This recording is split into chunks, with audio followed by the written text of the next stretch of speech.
Howdy, howdy, y'all. I'm Curtis Sunset. And I'm Leo Halston. And this is Weathering Rainbows.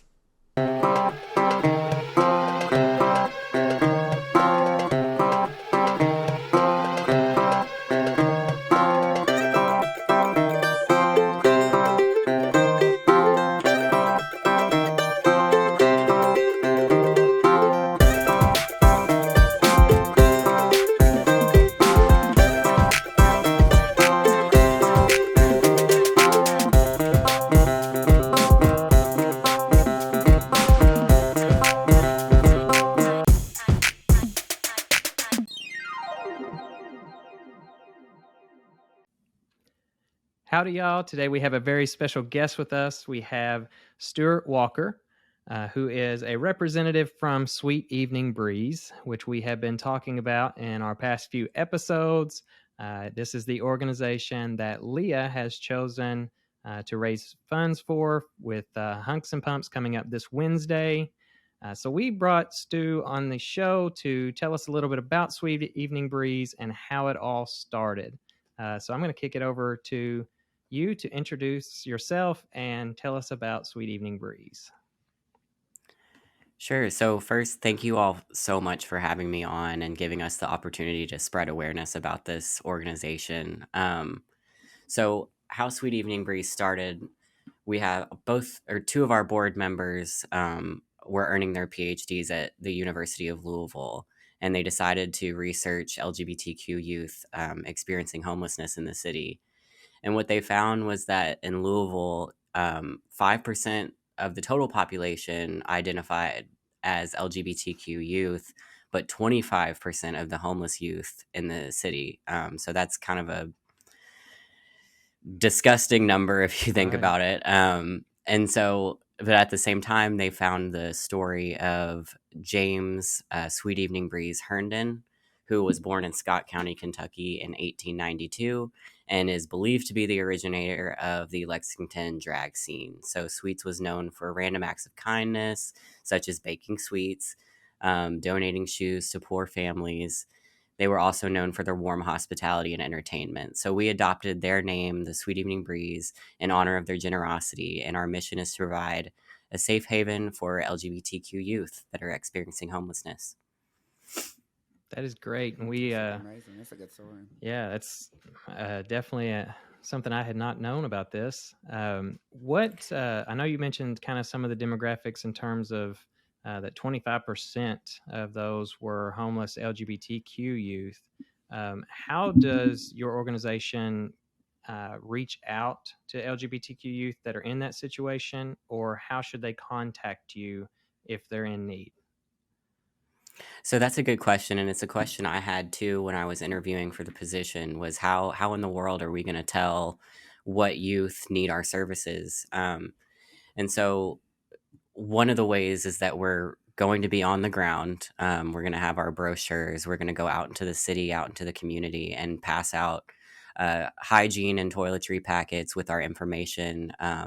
We're not going to go around like asking if anyone belongs to the LGBTQ community. And then we're also hoping that our community partners, like counselors, medical offices, will have our names so that they can refer out to us. So it's going to be a little tricky at first to find our clients, but with by spreading awareness about our organization, we're hoping that they'll come in and we can help as many people as possible. Yeah, that'll be great. What services are you all going to provide for these youth? Well, we have a lot. Our ultimate goal is to provide housing for them. Unfortunately, right now our office is cannot accommodate housing, but that is a goal that we're looking forward to. So the programs that we'll be offering is just a general drop-in support from off the streets, safety from off the streets for a little bit. We'll have nutritional support, and then we'll have educational and employment counseling, and then we'll have mental and emotional health as well. Now, you all are getting a brand new center, correct? I know that there's the LGBTQ center, and then I believe you all are getting a home as well. coming up. Yeah. Can you talk a little bit We about that? so yeah, I'm actually in the office right now and we're getting it ready. So there's painter's tape up here because we're painting it and making it look nice. We're located on 801 Barrett Avenue in Louisville, Kentucky, and the Louisville Pride Foundation is opening their center, their LGBTQ center, in Old Louisville, which is not too far away from us. And so, yeah, we have been working together. We're not the same organization, but we do work closely with them, and we're hoping to do some programming and events at their center if we can. So, How can people get involved with your organization? well, there are a lot of ways. First, we need as much monetary donations as we can get. And you can go on our website, sweeteveningbreeze.org, and we have a donation button. So you can make a donation. We also need toiletries and hygiene products that you can bring into our office. We just ask that you call first so that someone's there to receive those items. And then volunteering as well. We have a short list of volunteers right now, but we're always looking for more. What we need mostly right now is the administrative logistic side of things. So if you have any experience with doing administration stuff or programming, we would like some help with that as well. So, are you all specifically just for like the Louisville homeless, or for instance, if there's kids out further in Kentucky in rural areas, obviously that to me would be a huge problem. Um, will you all be able to help them as well, or how are you all coordinating that? Well, we certainly aren't going to turn anyone away because they don't live in Louisville. But we don't have the capacity to do any kind of transportation services right now. Um, so I think that's something that we definitely want to look for in the future as we grow and expand. But for right now, we're just taking anyone who walks in no matter what. And I think that would be really cool for us to do, is just because, I mean, if there's ever anybody in that situation, I know I would be willing to drive wherever to go get them and bring them to Louisville as Right. long as you Yeah. could Yeah, legally. Normally you got to have the 18 to 24-year-old kind of range to do that. But um, if that were the case, maybe there could be a list put together on, people willing to do that kind of volunteer yeah, transportation. Because I'm out that's a in really great suggestion. yeah, like I'm out in Owensboro, Kentucky. So, like there's a lot of Louisville folks, LGBTQ folks that have now gone out back into these rural areas that could bring them up or do something on those lines. So on our show, normally it's very person specific. This is more Sweet Evening Breeze specific. So, but we do want to do a three do's and don'ts segment for this, specifically for what homeless youth should know. So, what are three do's and don'ts that you would recommend? So I kind of frame this what to do and what not to do if you see homeless youth or really actually anyone experiencing homelessness on the street. So, do number one is call an ambulance if they are unresponsive, but try as hard as you can to get somebody's consent before you offer any kind of medical help. Um, the second one is treat them with dignity and respect, smile and look them in the eye. And the third one, and probably the most important, is educate and familiarize yourself with local resources. So I would recommend keeping business cards, contact information, directions in your purse or wallet. And then maybe in your car, keeping some water bottles, snacks, and clean socks and Mm. underwear that you can keep on you and pass out easily if you need to. Mm. It's great. Um, the don'ts: never call the police on a person who is not a threat. Um, and then I added here drug use and mental illness are not threats. So if you suspect that somebody is using a drug or you suspect that they're going through some kind of mental crisis, that is not a reason to call the police and you shouldn't do it. Police involvement often leads to prolonged homelessness and added trauma for the individual. So we want to steer clear of that. Of course, like I said in the do section, if they need an ambulance and they say that they want an ambulance, you should provide that, but do not call the police. Um, The second one is don't offer help above your means or promise help that you can't provide. So if you're feeling bad for this person that's on the street, that's understandable, but don't promise to give them money that you don't have. Don't promise to give them shelter that you don't have, or that is not sustainable, because they need consistency and they need people who can refer them to the correct places. And then the third one is don't force them to do anything that they don't want to do. So don't force them to go to a shelter. Don't force them to accept food or money. They're people and they have the right to choose what they do and what they do not want. Yeah, I think all that is absolutely wonderful advice. Things people should definitely take into consideration and try to plan for. One thing I know that like schools will do with teachers is like they train them kind of how to know if like a child's being abused, or Right. is there anything that are kind of like recognizable signs that would maybe show that that a youth is homeless? It's hard to identify somebody that is part of the LGBTQ community and needs help. So, um, and that goes back to talking about how it's going to be hard to find our clients at some points, and how we're really going to be depending on the community and with referral services and stuff like that.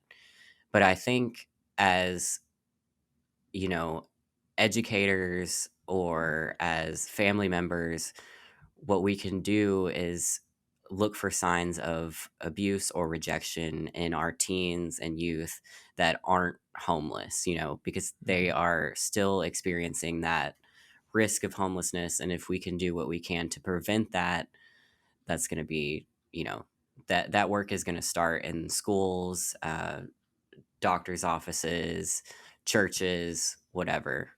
So I think keeping an eye out for that kind of stuff before it gets to the worst case scenario is probably going to be the most helpful thing. I didn't experience homelessness mostly because I was 20 years old by the time that I came out. But Hmm. part of that reason is I didn't come out because I knew that there was a high chance that I could be homeless. And I think there's a lot of kids out in rural areas that would feel that way. Uh, One thing I would suggest is maybe we create some sort of hotline for 18 or under that can call in as like a I'm about to come out to my parents. Just Hmm. so we are kind of made aware, like this is about to happen. We need to follow up and check on them, make sure that they aren't, kicked out of their house that evening, or maybe kind of coordinate some of those coming out stories to help there. I just think that would have been Yeah. incredibly beneficial for me to be able to come out and be true to myself earlier. So, Yeah, um, it definitely would have been beneficial for me too. I mean, I'm very lucky. I have a very supportive family, but even then I was still so scared and would have loved to hear someone else's advice and someone else's story. Someone that I trusted. So, right. yeah, I think that's a great suggestion. And I love what you all are doing because you're a Kentucky organization. Like Yeah. it's totally different whenever we come out versus calling, sometimes the Trevor Project, which is all the way out in California. Like um, so it's nice to have that local mentality of like there's somebody within the state that I can reach out to. So I really admire what you're doing there. Um, One thing we do like to like put faces to names and organizations. Can you share a little bit of your personal story? Do you care to do that? Sure, yeah, I can do that. So I'm Stu, and I'm from born and raised in Louisville, Kentucky, to a very Catholic family. Surprisingly, that worked out well for me. My my uncle is a priest of the Catholic Church, and my great aunt was a nun. I'm 95% sure that she was a lesbian, which has really informed like my queerness very recently. I've done a lot of research about her, and she had her best nun friend. Um, Right. so so yeah, I did not actually come out to my parents. They kind of told me I was gay, so, which is a odd experience to have. What age were you? I'm not sure the age, but I think I was in 8th grade. So I don't know if Wow. that's like 13, maybe 13 or 14. Yeah. So I think I was one of the, actually, I think I was the only kid in school that had come out. Um, and it was a pretty big middle school in the city. So it was terrifying. I lost all of my friends that year. Um, and, like, isolated myself, and it was a really Mm-hmm. scary time. And then when thankfully I got to high school and things got better. People were more open-minded and stuff like that, but it was a scary time, but it got better. Yeah. I think Leah can probably relate to the school situation more than I can. Yes. Yeah. Yeah. Yeah, I went through some traumatic stuff through high school as well. So Yeah. Mm. I didn't come out as trans until college. So luckily and unluckily, I guess I kind of got to skip that part. yeah, But yeah, coming out as gay was really yeah, tough. yeah. I wasn't. I was just a little gay boy, and Hmm. that got picked on because we didn't have bullying laws and clauses when I was coming in high school. So it was really tough for me. Yeah, See, I'm still saying it's tough for kids now, but it's easier now because there's people you can talk to and stuff. I had nobody to talk to, right. you know.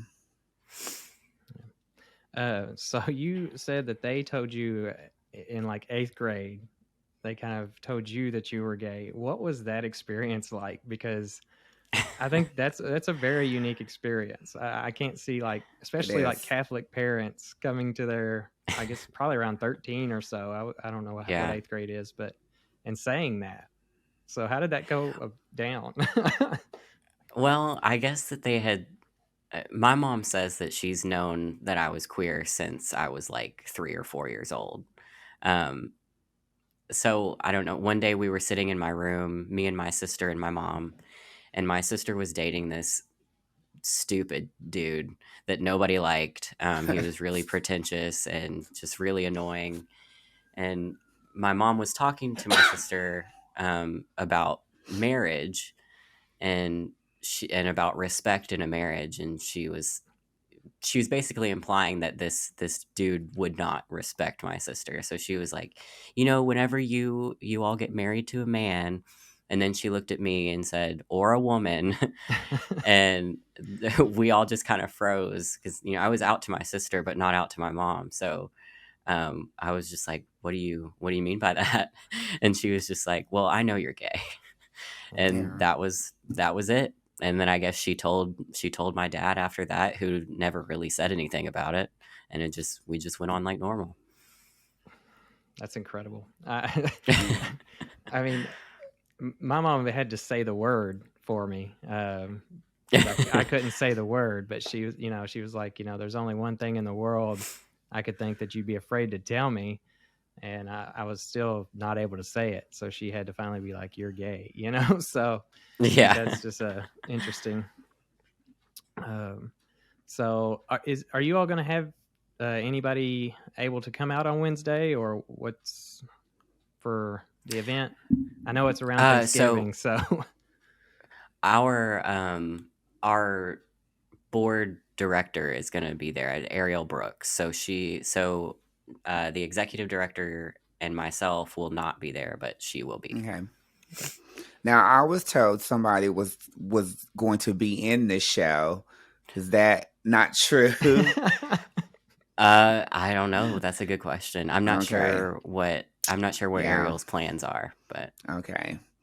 No, I maybe Travis could have been making something up. So he said that somebody wanted to perform as well, hmm, and be in the show. So I mean, I'm open to whatever, you know. yeah. Well, definitely not me. I'm a huge introvert, but Ariel, I don't know. Maybe she'll get on stage and perform. Yeah. Well, it'll definitely be nice to have you get somebody come and represent. Because we, you know, like this is something new for me as well. And Travis and I sat down. I knew I wanted to do an organization.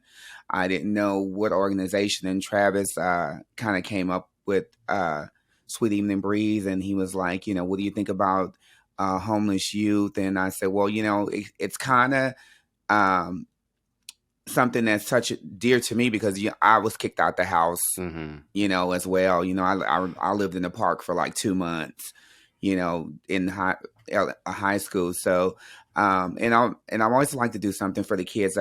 Kids are really dear to my heart. So, so this is, I'm very excited that Yeah, I'm doing this, we're very excited too. We're honestly in awe of how many people have reached out to us already, Yeah. and how many volunteers have already wanted to support us. Like we Yeah. just had a press release last week, and all of a sudden we've got tons of people that are showing their support, which gives me a lot of faith as a trans person and as the program coordinator at this Yeah. organization. It's really amazing. So thank you so Yeah. much for doing that and for Yeah. spreading awareness. That really means a lot to us. Yeah, no, and that's the goal, like I said, and I didn't know where and how it was gonna go, and like Alyssa Edwards kicked it off. I don't know if you know if Alyssa Edwards from Drag Race, but she came a few Fridays ago, and she works with kids. She has a dance studio, and she found out I was doing this. We were doing this benefit for kids, and she was like, "Oh, then I'm gonna dedicate my next number to help Leah raise money for the organization." And in one number, she raised $1,100. So we're Wow. starting off with Wow. money. That's awesome. And every I've been announcing it every night, and people just been walking up, handing me money, saying I can't be here. So, I'm looking for Wednesday to be a great night. So Yeah, me too. And I guess we've got some swag, some Sweet Evening Breeze masks and pins and brochures and stuff. So I guess we need to make a point to bring those down. And yeah, yeah, whatever you can do, yeah, we can hand those out. I know I'll be there about 5:30. Um, I didn't even think about, you guys needing like toiletries and stuff like that. Maybe we could have had people. I wonder if it's too late to even ask people to even drop those off, or if you come and bring something. Maybe yeah. I that we think can work on that, whatever. Curtis, We can and add see. something, yeah. Did you come up with do any of the pot of gold questions, or you? Here's one. Okay, so if you were arrested with no explanation, what would your friends and family assume that you had done? Is this one pinpointed to both of us, or? That's a good one. Yeah, both of you can answer. Leah, I'm gonna make you go first. First of all, my family probably wouldn't even care because I've been arrested several times.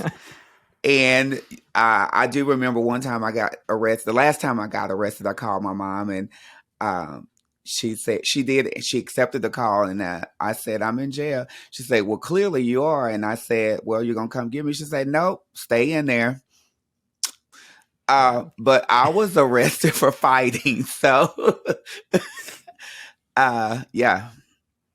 My friends and family would assume I've been arrested for fighting because I got a hot mouth. See, I'm a goody two shoes, so I don't get in trouble that much. I guess if I was, I think my family would first off be like, they got the wrong person. I'd say second, they'd probably assume it was like my mouth that got me in trouble. Because I will speak my mind on things, even if it's a person of authority. So that does not bother me one bit to be very vocal.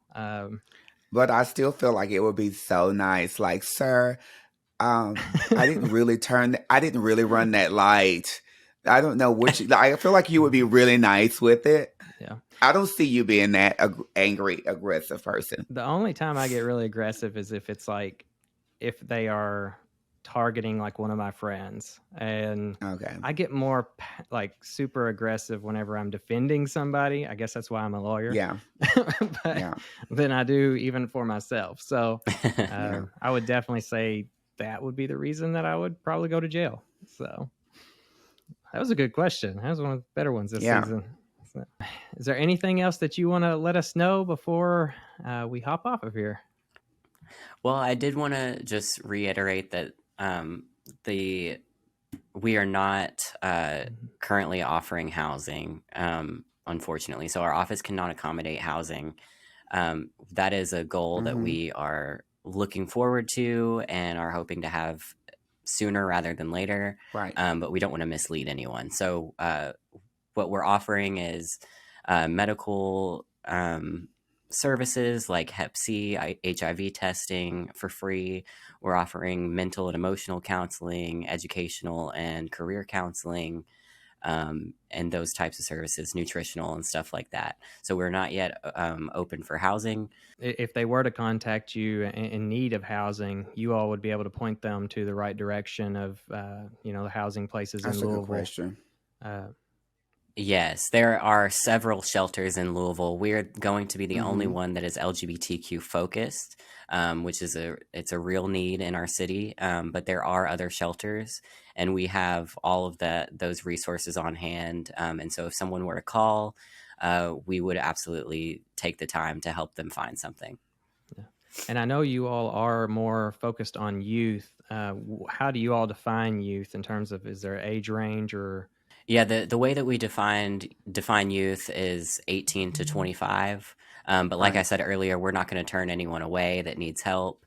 I think we're using the 18 to 25, and that's just based on the statistics that we were using. So the 120% of increased risk of homelessness falls into that 18 to 25 category. But we're not going to turn anyone away that's like 15, obviously. So I know this is something that's near and dear to, I know, mine and Leah's heart. Both of us have really loved what you all are doing out there. And, that's one of the main reasons we started this show is for LGBTQ youth in rural areas specifically. Our experience is something that's totally different than what is portrayed a lot of times on the media. I always tell people it's not all sunshine and rainbows, but it's not all gray clouds and either, so there's a lot of people out there that are willing to help you. So if you're listening to this podcast and you need that sort of help, feel free to reach out to Sweet Evening Breeze. If you don't have a computer or phone or anything like that, a lot of times that's the situation, but you may have heard this podcast previously. Go to the library. A lot of times they have those resources. That way you can find out how to reach out to Sweet Evening Breeze to get that sort of help. So we want to thank Stu so much for being here today and kind of talking us through this new programming. And we wish you all the best as this organization continues to grow. Yeah, thank you all so much for having me, and thank you so much for having this event for us. We're so excited and so appreciative, and we cannot wait to see where the organization goes. Well, folks, that's all the time we have for today. Don't forget to come on back now. I know we all love a little vibration, so if you are not already, go ahead and subscribe to this podcast. And we will surprise you on occasion with a new release vibration in your pocket. But in the meantime, if you find yourself alone or crossing new horizons along the Rainbow Trail, and you need a friend or even a laugh to get you through those dark and stormy nights, holler on out to us at www.weatheringrainbows.com, where you can find shelter in the blogs, videos, and other episodes that will hopefully keep you out of a whole heap of trouble. So until next time, y'all, giddy up, be true to yourself, and make the best of life. And wherever the wild tracks may lead you, may the rainbow always touch your shoulder.